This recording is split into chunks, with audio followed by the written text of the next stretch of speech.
Hey my dear friends! Today we are taking a look at LEGO Speed Champions, the 2023 McLaren Formula 1 race car. It looks awesome on the shelf, but building it? Let's just say my patience did a few pit stops along the way. So in the box you get the McLaren F1 car build with a small army of tiny parts, instruction and a driver minifigure. On paper it's just a 245 piece set, but in reality it feels like 200 of those are 1x1 plates whose only mission is to hide under your sofa. Now let's talk about the real final boss of this set: stickers. There are a lot of them, enough that you start wondering if you bought a LEGO set or a sticker application simulator. Honestly, with such an iconic livery and all the sponsor logos, this feels like a set that deserves more printed elements. You only get a few here. You pay good money for this. You should get crisp prints, not a mini hand tremor test. From the very first steps, the car starts to feel like a tiny engineering project rather than a simple toy.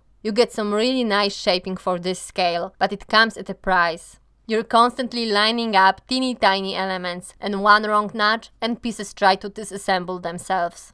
If you enjoy precision building, you'll have fun. If you're more vroom vroom than micro-engineer, it can get a bit frustrating. Alright, quick pit stop for some fun McLaren facts. McLaren is one of the most successful teams in Formula 1 history, with a trophy haul so big it could probably justify its own warehouse. While the exact total keeps evolving with the sport, their cabinet of drivers and constructors titles easily ranks among the most impressive on the grid. As of December 2025, McLaren has won 23 Formula 1 World Championships. In 1981, McLaren debuted F1's first carbon fiber chassis on the MP4/1, slashing weight and boosting safety with its super strong composite design. The innovation spread across the grid and remains standard today. The McLaren MP420A from 2005 remains the team's most powerful F1 car ever, pumping out a monstrous 920 horsepower, 10 more than the previous year's MP490B, and nearly 4 times the 260 horsepower of their debut M2B racer. Wind tunnel wizards reportedly logged over 3,600 hours perfecting it. This beast was also the last McLaren machine powered by Mercedes-Benz engines under the Ilmor partnership that began back in 1995. In 2011 at the Monaco Grand Prix, McLaren hit a wild milestone when Jenson Button led their 10,000th Formula 1 race lap on his 17th tour of the circuit. He kept the lead for 15 more laps that day, cementing an epic moment in the team's storied history. This achievement highlights McLaren's incredible longevity and consistency on the track. 19 different drivers have claimed McLaren podium victories, but none more dominantly than Brazilian legend Ayrton Senna. A whopping 31% of his McLaren wins came at just two legendary tracks, Monaco and Spa-Francorchamps. Pay close attention when installing the Pirelli printed tires too. They snap in perfectly and look incredibly detailed, with those chunky thread patterns giving the whole car a grippy, race-ready vibe that survives even the wildest play sessions without budging.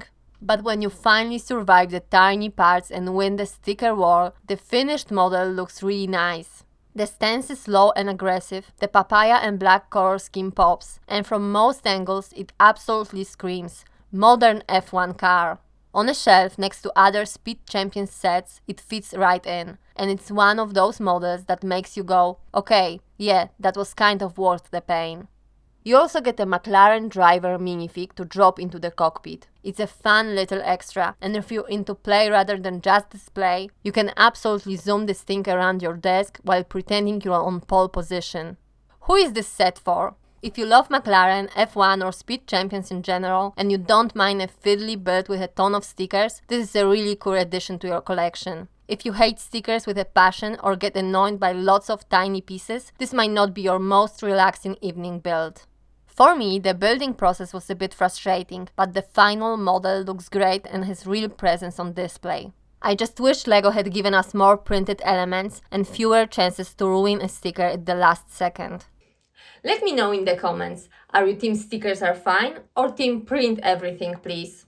If you enjoyed this review, hit like, subscribe for more LEGO content, and I'll see you in the next one.